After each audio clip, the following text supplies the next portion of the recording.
wasiirka wasaaradda haweenka iyo arrimaha bulshada ee Jamhuuriyadda Dimuqraadiga Federaalka Itoobiya Dr. Ergoga Tasfaye oo furitaankii munaasabadani ka hadashay ayaa sheegtay inay dhalinyaradu door muhiim ah ku leeyihiin jihada horumarineed ee barwaaqada dalku hiigsanayo iyadoona dhalinyarada u soo jeedisay inay la yimaadaan fikrado gash u noqonaya sida uu dalku uga samata bixi lahaa dhibaatooyinka iyo caqabadaha jira. ወጣቶች ለሀገራቸው ለአህጉራቸው ብሎም ለዓለማቸው ሰላምና እድገት ብልጽግና ያበረከቷቸውን አስተዋጽኦዎች ከመዘከር ባሻገር ሀገራት ወጣት ተኮር ፖሊሲዎችንና ፕሮግራሞችን በመቅረጽ ugu horeyn waxaan jeclahay inaan guud ahaan dhalinyarada dalka ugu hambalyeeyo maalintan u aastaysan dhalinyarada adduunka. dhalinyaradu waa laf-dhabarka bulsho kasta oo ku nool dunida waana cudud lagu faano. dalkeenu waxa uu ahmiyad ballaaran siinayaa doorka ka qaybgalka howlaha horumarka ee dhalinyarada iyadoo uu la salaaxayo siyaasadda iyo istiraatiijiyad ku habboon horumarinta dhalinyarada sida ka muuqata halkudhiga sanadkan ee xuska dhalinyarada ee xirfadaha cagaarinta ee dhalinyarada si loo helo adduun waara. waxaynu ugu gun leenahay sidii aynu kor ugu qaadi lahayn howlaha bogaadinta mudan ee cagaarinta ee dalkeena laga wado maadaama ay maanta dunidu la daaladhacayso isbedelka cimilada. waxaa xusud mudan inaad dhalinyaro ahaan kaalin mug weyn ka qaadateen cagaarinta dalka sanadadii u dambeeyay. dhalinyarada qaaliga ah ee dalka waxaan u soo jeedinayaa inay howlaha wanaagsan ee tabaarucaadka ay wadaan si laba jibaaraan sidoo kale barbar wadaan howlaha horumarineed ee jiritaanka mustaqbalka ee dalkeenu u jihaystay. howlaha kale ugu muhiimsan ee dhalinyarada farayo ayaa ah inay ka shaqeeyaan nabadgelyada oo aan la'aanteed waxba suurtoobayn.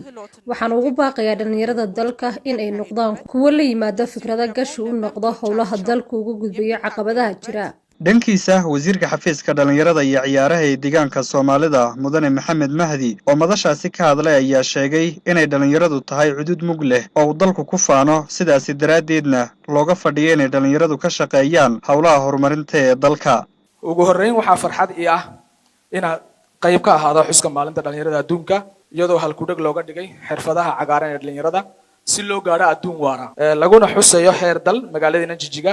xuska maalinta dhalinyarada adduunku waa fursad lagaga hadlo arrimo badan oo dhalinyarada ah laguna wadaago kaalinta waxqabadka iyo horumarka laga sameeyay dhanka dhalinyarada isla markaana fikir wanaagsan dhanka mustaqbalka loogu sameeyo si loo qorsheeyo arrimaha muhiimka ah ee dhalinyarada mustaqbalka dhan.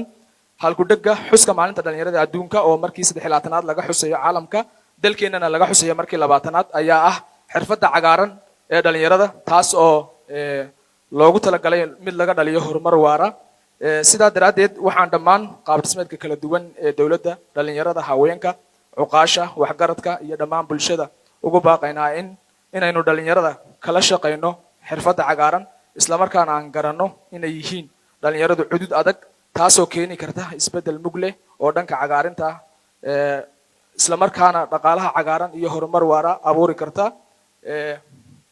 marka ugu horeyn farxad bay noo tahay in maanta dal ahaan deegaankeena lagu xuso maalinka dhalinyarada adduunka taasoo loogu talagalay in lagaga arrinsado ama lagaga wada hadlo arrimaha dhalinyarada ee dalka iyo deegaanka.